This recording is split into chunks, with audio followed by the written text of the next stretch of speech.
this latest cruise ship PR debacle, it once again raises the question, just how safe are you when you set sail on a Titanic-sized ship, and why do these problems keep happening over and over again, year after year after year? Joining me now from Pensacola, Florida, is John Ivs. He's a maritime lawyer and has represented passengers from both the Costa Concordia and the Carnival Triumph. He has a trial for Costa Concordia in July. Thanks so much for joining us. Do you think Royal Caribbean handled things better than Carnival? Are we seeing some progress when it comes to these debacles at sea?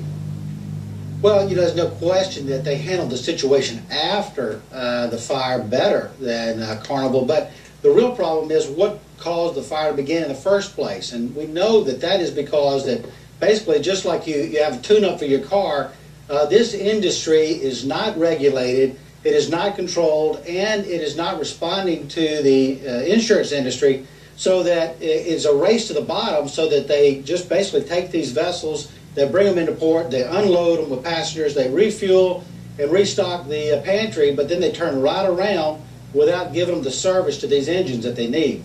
Let's talk about this regulations. Why are there not stricter regulations when it comes to these cruises like we see with airlines? So they both travel internationally, but my impression is that these cruise ships do not have to adhere to safety standards for the United States.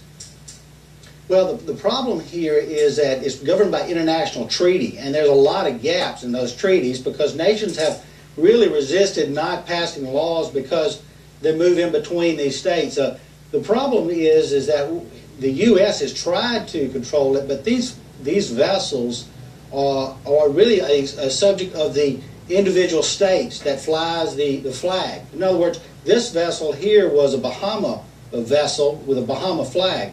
It is our hope that there will be legislation in the U.S. Congress upcoming that would require these vessels to be U.S. flag vessels, which would allow more government oversight and allow our investigative teams with the FBI and police forces in the U.S. to actually make sure that these vessels are safe. Now, obviously, you're a trial attorney. You've said filing lawsuits will raise the standards of cruise safety so they don't have to spend all this money giving it to passengers who sue. Is your theory bearing out? Are we seeing that result?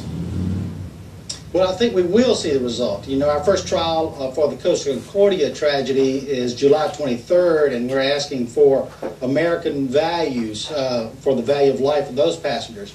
I think once we see that those values come in, then you'll see the insurance industry respond and require this industry to invest into safer regulations, just like the airline industry is now.